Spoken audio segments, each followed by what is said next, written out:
नमस्कार विद्यार्थी मित्र मैत्रिणींनो, मागच्या 2 भागांमध्ये आपण इतिहास लेखनाच्या वाटचाल, इतिहास लेखनाचे विविध पद्धती आणि इतिहास लेखनामध्ये तात्विक प्रणालीमध्ये आपण मागच्या भागात पाहिलं की वसाहतवाद इतिहास लेखन आणि प्राच्यवादी इतिहास लेखन कशा पद्धतीने मॅक्स मुलरने आपल्या हितोपदेशाच्या जो हितोपदेश ग्रंथ आहे जो संस्कृतमध्ये आहे, या जर्मन विचारवंताने हा हितोपदेश संस्कृत भाषेमधला त्याने जर्मन भाषेमध्ये भाषांतरित केला आणि त्या हितोपदेशाचे 50 खंड आणि तसेच त्याने ऋग्वेदाचेही 2 विविध मोठे मोठे खंड तयार केले आणि संस्कृत भाषेला त्याने जर्मन भाषेमध्ये भाषांतरित करून आपल्या भारताचा जो काही इतिहास होता तो लेखनाचं आणि त्या इतिहास लेखनाचा जो भाग आहे तो युरोपीय देशांमध्ये पसरवण्याचं किंवा युरोप देशामध्ये ते नेण्याचं कार्य या मॅक्स मुलरने आपल्याला केलेलं दिसून येतं. पुढचा जो भाग आपण बघणार आहोत तो आहे राष्ट्रवादी इतिहास. राष्ट्रवादी इतिहास म्हणजे नेमकं काय?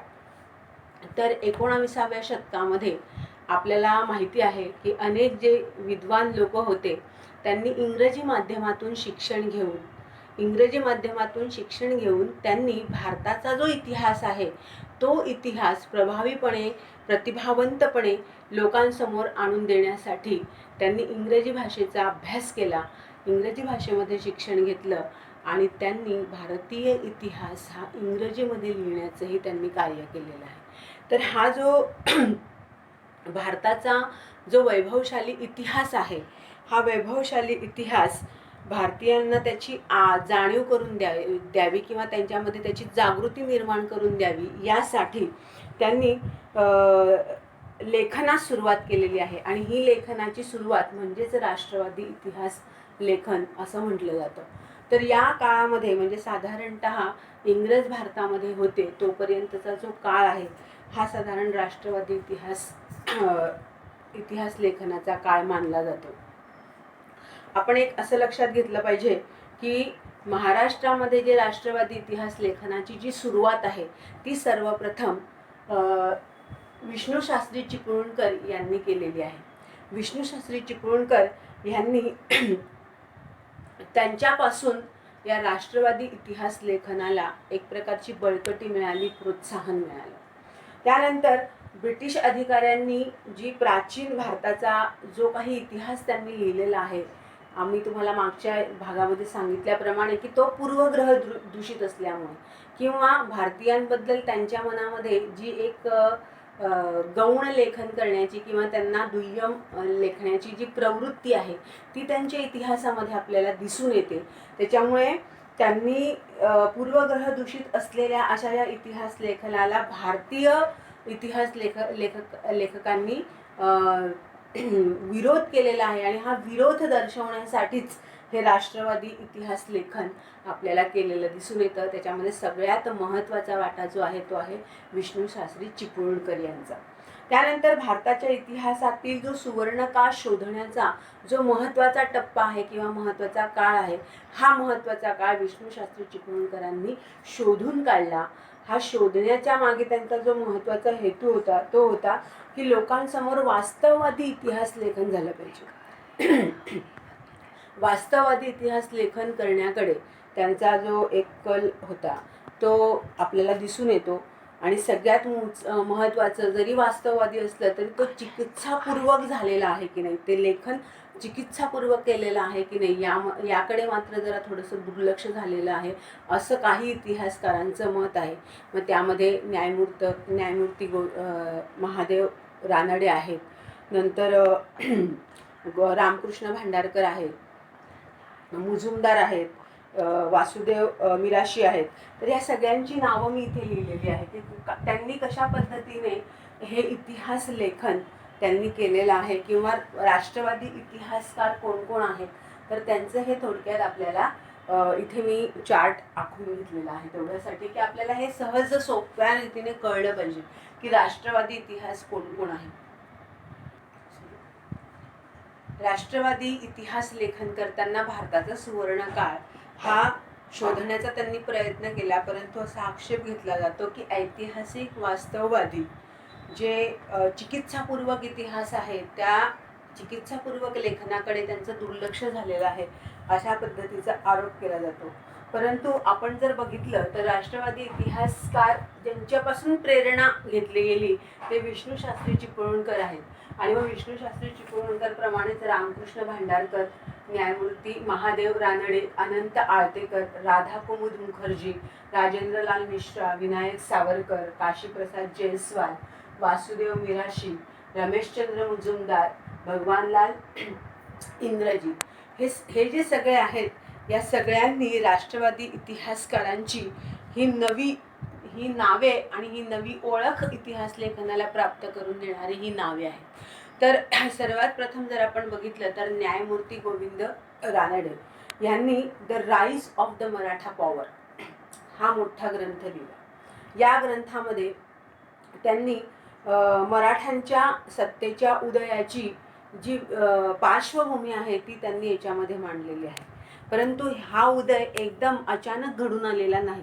मराठी सत्तेचा उदय हा अचानक पेटलेला वणवा नसून त्यांनी असं म्हटलेलं आहे की त्या काळामध्ये जी सामाजिक, आर्थिक, धार्मिक जी क्षेत्रातील जी तयारी चालू होती त्याचा जो काळ आहे तो काळ महाराष्ट्रामध्ये कशा पद्धतीने चालू होता त्याचं विवरण आपल्याला या the rise of the Maratha हे रानडेंनी लिहिलेला मोठा ग्रंथ आहे, ज्याच्यामध्ये इतिहास लेखन आहे.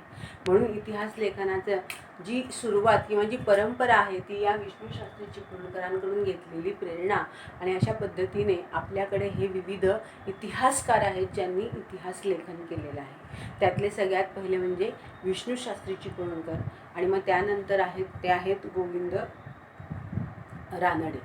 गोविंद रानडेंचा the rise of the Maratha power झाल्यानंतर आपण जर बघितलं तर मी तुम्हाला मघाशी सांगितलं की वि.का. राजवाडे यांनी इतिहास लेखनासाठी म्हणजे त्यांनी इतिहास लेखनाचे जे काही मर्यादा होत्या, ब्रिटिशांनी जो इतिहास लिहिलेला होता तो पूर्वग्रह दूषित होता, त्यांनी भारतीयांना गौण स्थान दिलेलं होतं. ती मर्यादा लक्षात घेऊन वि.का. ह्यांनी ती मर्यादा इतरांच्या लक्षात आणून दिलेली होती की त्याच्यामधल्या ज्या काही आपण ज्याला त्रुटी म्हणूया, या त्रुट्या त्यांनी लक्षात आणून दिल्या, आणि त्या त्रुट्या लक्षात आणून देताना वि.का. राजवाडे यांनी मराठ्यांच्या इतिहासाची सगळ्यात महत्त्वाची म्हणजे मराठ्याच्या इतिहासाची साधने हा जो ग्रंथ आहे त्याचे 22 खंड त्यांनी तयार केले. आणि हे 22 खंड त्यांनी त्यांच्या इतिहास लेखनाची जी प्रस्तावना आहे त्या प्रस्तावनेपासून सुरुवात करून त्यांनी इतिहास म्हणजे नेमकं काय, तर इतिहास म्हणजे भूतकालीन समाजाचे जे सर्वांगीण समग्र जीवन दर्शन आहे ते आहे तो म्हणजे इतिहास लेखन. तर त्यांनी त्यांच्या ग्रंथामध्ये आणि त्या 22 खंडांमध्ये अशा पद्धतीने अत्यंत उत्कृष्ट रीतीने ते लेखन केलेलं आहे. तर आपल्या पुस्तकामध्ये वि.का. राजवाडेंचं चित्र दिलेलं आहे पहा. या चित्रामध्ये इतिहास लेखन, भाषाशास्त्र, व्युत्पत्ती, व्याकरण अशा अनेक विषयांवर मूलभूत असं त्यांनी आणि मराठी भाषेतून त्यांनी लेखन करणारं असं इतिहास लेखन म्हणून राजवाडे सगळ्यांकडे परिचित आहेत. आणि अत्यंत उत्कृष्ट प्रतिभावंत लेखन त्यांच्या या इतिहास लेखनातून आपल्याला दिसून येतं.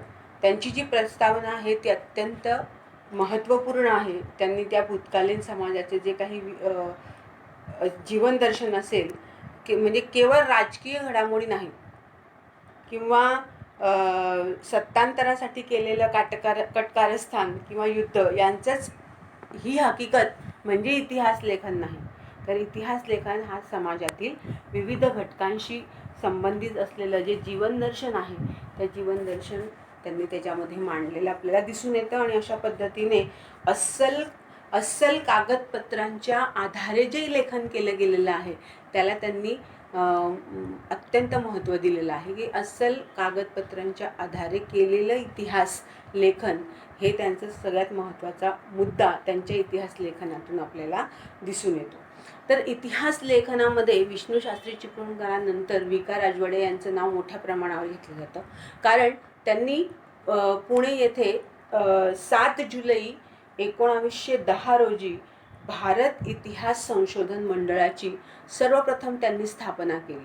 आणि त्यांच्या या भारत इतिहास संशोधन मंडळाने याच्यापुढे अनेक इतिहासातले जे काही पुरावे असतील, लेखन असतील, कागदपत्र असतील, यांचा अभ्यास करून भारतातील इतिहास आणि भारतीयांचा इतिहास जो वैभवशाली आहे, गौरवपूर्ण आहे, त्याची जाणीव लोकांमध्ये करून देण्यासाठी अत्यंत महत्त्वपूर्ण कार्य या संशोधन मंडळाने केलेलं आहे. म्हणून वि का राजवाडे यांचं नाव अत्यंत आदरयुक्त आणि आमूलाग्र असे इतिहासकार, लेखक म्हणून त्यांचं नाव घेतलं जातं. त्यानंतर त्यांनी असं पण म्हटलेलं आहे की त्यांचे जे इतिहासामध्ये आपण जे काही इतिहास लेखन करतो त्याच्यामध्ये मानवी इतिहास तर असतोच, परंतु त्याचसोबत काळ, स्थळ आणि व्यक्ती या त्रयींची जेव्हा सांगड घातली जाते तेव्हा ते ऐतिहासिक प्रसंग म्हणजे इतिहास लेखन अशी ही संज्ञा वि का राजवाडे यांनी त्यांच्या पुस्तकामध्ये आपल्याला केलेली आढळून येते. त्यानंतर जे महत्त्वाचे राष्ट्रवादी इतिहास लेखककार आहेत ते म्हणजे आपले विनायक दामोदर सावरकर, ज्यांना आपण विदा सावरकर असे म्हणतो. विदा सावरकरांच्या इतिहास लेखनामध्ये सगळ्यात महत्त्वाची घटना आपल्याला अशी दिसते की भारतीयांनी ब्रिटिशांविरुद्ध दिलेल्या स्वातंत्र्य लढ्याची प्रेरणा किंवा स्वातंत्र्य लढ्याला प्रेरणा देण्यासाठी हे राष्ट्रवादी इतिहास लेखनाचा फार मोठ्या प्रमाणावर आपल्याला उपयोग झालेला दिसून येतो. अर्थातच the Indian war of independence 1857, the Indian war of independence 1857 हा जो त्यांचा ग्रंथ आहे हा इंग्लिशमध्ये आहे.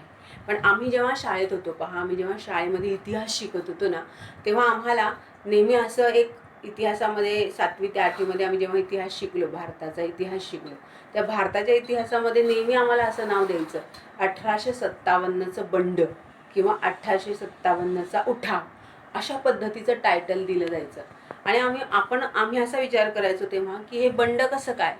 जर भारतीय लोक आपल्या देशासाठी जर युद्ध करत आहेत, आपल्याला स्वातंत्र्य मिळवण्यासाठी युद्ध करत आहेत, गुलामगिरीतून आपल्या लोकांना उभारण्यासाठी युद्ध करत आहेत, तर त्याला बंड किंवा उठाव हे नाव कसं काय? तर खरं तर त्याला स्वातंत्र्य समर असं नाव देण्यात यावं. आणि तेव्हा वर्तमानपत्रांमध्ये अशा पद्धतीचे लेखही यायचे की भारताच्या इतिहासामध्ये जर तुम्हाला भारतीय इतिहास लेखन करायचं आहे आणि आपण इंग्रजांच्या विरोधामध्ये लढत आहोत, तर ते आपल्यासाठी स्वातंत्र्य समर असलं पाहिजे. समर म्हणजे युद्ध, तर ते स्वातंत्र्य युद्ध हे 1857चं विनायक दामोदर सावरकरांनी लिहिलेलं अत्यंत उत्कृष्ट असं हे इतिहास लेखन. आणि त्यामुळे अनेकांना प्रेरणा मिळाली, लोकांमध्ये एक राष्ट्रवाद जागृत झाला आणि त्यांनी या राष्ट्रवादी लेखनामुळे प्रादेशिक इतिहासाचा जो लेखनाचा पायंडा पडला किंवा इतिहासाची सुरुवात झाली, ती प्रादेशिक इतिहास लेखनाला देखील सुरुवात झाली, चालना मिळाली. आणि दक्षिण भारताच्या ज्या आपण म्हणूया की भौगोलिक आणि नैसर्गिक वैशिष्ट्यांकडे इतिहासकारांचं लक्ष गेलं आणि त्यांनी देखील इतिहास लेखनाला सुरुवात केलेली आपल्याला दिसून येते.